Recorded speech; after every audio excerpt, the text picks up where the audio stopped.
안녕하세요. 김성길 목사와 함께하는 사람 이야기 제2단원 G7 과정입니다. 이 시간에는 11-2회가 되겠습니다. 이 교재로는 154쪽이 되겠습니다. 자, 우리는 모두가 다 하나님 앞에서 종이 아니고 노예가 아니고 주인으로 지음을 받았다 하는 것을 말씀드렸죠.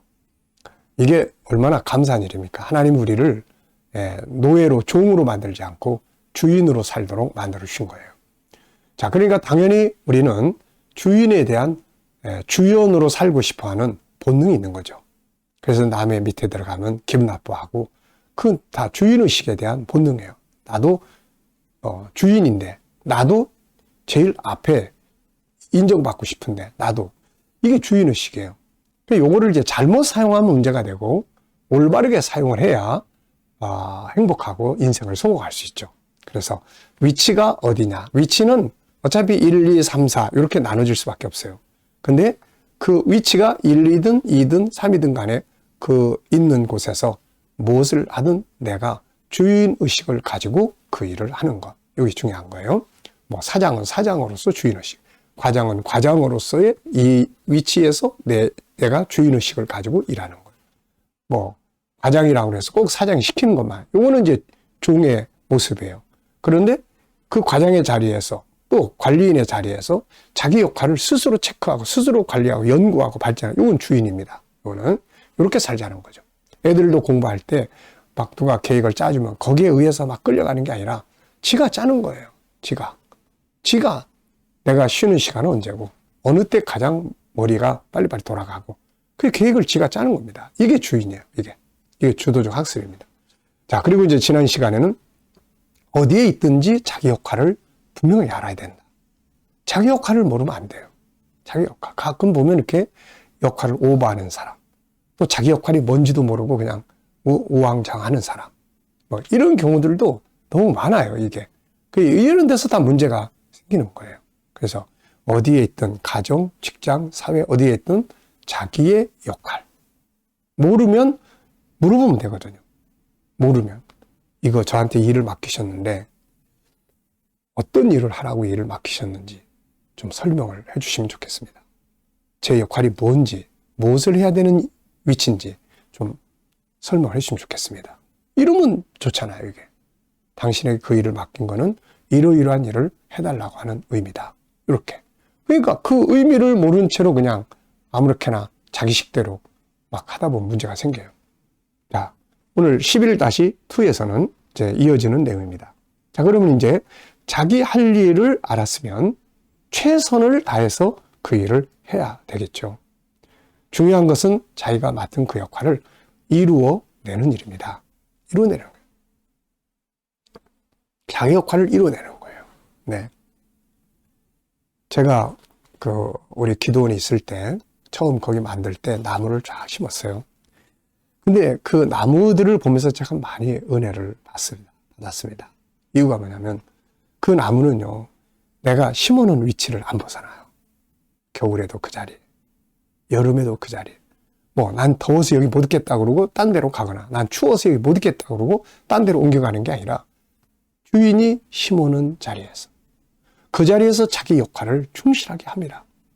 봄이 되면 싹을 내고 여름이 되면 무성해지고 꽃을 피워주고 열매를 맺지 않은 나무들은 열매를 만들어내고 가을이 되면 아름다운 빛을 만들어내고 자기 역할을 하는 거예요. 이렇게. 그래서 가고 싶고 그곳에 가면 행복하고 이렇게 되는 거죠. 자, 우리도 어느 곳에 있든지 간에 내 위치가 어디냐보다는 내 역할을 정확하게 알고 역할을 알았으면 이제 잘 수행해야 돼요. 수행해야 됩니다. 그래서 여기 보면 몇 가지 적었어요. 우선 첫째는 주도적으로 해라. 이 일을 하긴 하는데 스스로가 주도적으로 하지 않고 시켜야만 한다면 이것은 본인도 괴롭고 다른 사람도 힘든 거예요. 두 번째, 효과적으로 하라. 조금만 더 생각하고 연구하면 훨씬 좋은 결과를 만들어낼 수 있는데 많은 사람들이 그냥 기존의 자기 스타일대로 일을 합니다. 그러나 달인들, 방송에 이런 데 보면 달인들이 나오잖아요. 이 달인들은 그냥 하지 않습니다. 그 일을 연구하고 변화를 추구하고 열정을 다하고 더 배우고 익히고 훈련하면서 더 큰 효과를 만들어내게 되는 거죠. 그러다 보면 이제 다른 사람들에게도 더 큰 유익을 주고 자기 삶을 성공하게 만듭니다. 야곱이 삼촌 집에 가서 처음엔 14년 동안 일을 했어요. 그리고 난 다음에 야곱이 이제 삼촌한테 나는 고향으로 아버지 집으로 돌아가겠다. 그랬더니 그 삼촌이 가지 마라. 네가 우리 집에 온 후로 우리 집이 잘 됐다. 더 복을 하나님이 많이 주셨다. 그러니까 내가 이걸 알고 있으니까 가지 말고 나 같이 일하자. 이제부터 품값을 주겠다. 어떻게 대우를 해주면 좋겠냐. 네가 정해라. 이게 바로 일을 효과적으로 하는 사람들이 얻게 되는 성공의 삶의 모습이죠. 그래서 우리가 항상 효과적으로 일을 잘하면 그게 다른 사람에게도 유익이 되지만 자기 자신에게도 좋은 상급으로 돌아오게 되는 거거든요. 그래서 기계적으로 하면 안 돼요. 주도적으로. 그리고 효과적으로. 어떻게 해야 더 효과를 만들 수 있는지. 그리고 세 번째는 다른 사람과의 조화를 소중히 여길 수 있어야 합니다. 음식에 소금이 지나치면 짭니다. 소금이 다른 재료와 조화를 이룰 수 있어야 되죠. 나만 잘한다고 공동체가 아름답게 이루어지는 게 아닙니다. 자기 일을 잘하면서 다른 사람을 생각하고 다른 사람을 배려하고 그들도 잘할 수 있도록 도와주면서 조화를 이루어야 되는 거죠. 서로 협력할 수 있어야 합니다. 네 번째는 자기 역할에 감사할 수 있어야 합니다.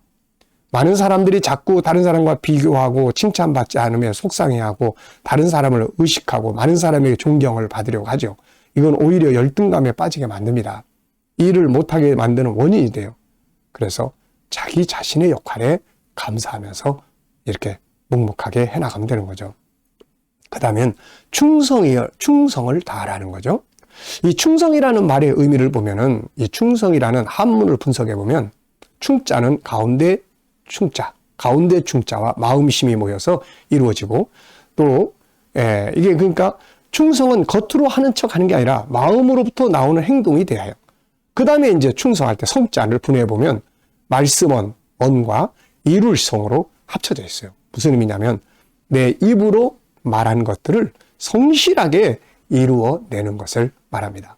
말은 그럴듯하게 한데 나중에 가서 보면 그거 언제 내가 그런 말 했냐 하는 식으로 행동을 해버리면 안 된다는 거죠. 자, 그래서 충성의 의미는 그 사람이 입으로 고백한 것을 내가 마음을 다해서 완성해 낸다는 의미입니다. 얼마나 중요한 말입니까? 현대의 많은 사람들은 눈앞의 이익을 너무 급하게 쫓아가다 보니까 충성된 마음이 좀 약해요. 알고 보면 충성이야말로 진정한 성공의 비결이죠. 성경의 인물들 중 성공한 사람들은 모두 마음으로부터 나오는 충성심을 가진 사람들이었습니다. 그 충성심이 결국 주인의 마음을 샀고 부리는 사람의 마음을 샀고 왕의 마음을 얻고 백성들의 마음을 얻을 수가 있었던 것이죠. 자, 우리가 이렇게 충성, 예수님을 말할 때는 항상 충성된 증인으로 이런 표현들을 많이 씁니다. 그래서 우리도 충성스럽게 어디 가든 내 역할이 뭔지 알았으면 마침내 완성해내는 이런 자세. 여러 가지 핑계 다 좋은데 결론은 그걸 완성해내는 게 중요합니다. 그리고 이제 부모가 자녀들에게 이걸 잘 교육을 해야 돼요. 어려서부터. 자기 역할이 뭔지를. 이게 그래서 인성교육의 기본입니다. 이런 교육이. 그래서 아이들에게도 자기 역할을 어디에 가든 찾아낼 줄 알고 주도적으로 할 줄 알고 자기 역할을 잘 이루어낼 수 있는 사람으로 성장을 하게 만들어주면은 얘네들이 커가지고 나중에 사회에 나갔을 때 얼마나 소중한 일꾼으로 쓰임을 받아요. 그래서 잠언 22장 6절을 보면은 마땅히 행할 길을 아이에게 가르치라 이렇게 말씀하고 있습니다. 우리 GTS 묵상은 바로 이런 부분들을 아이들에게 매일매일 묵상하고 교육하기 위해서 만들어진 묵상 내용입니다. 그래서 우리 GTS 묵상 가족 전체가 다 함께하면 아이들이 잘 클 수 있습니다. 제가 지금 화요일날 목요일날 하는 말에도 한 10명 정도 아이들이 줌으로 매주 화요일날 목요일날 들어와요. 저녁 8시부터 9시까지. 얼마나 소중한지 모릅니다.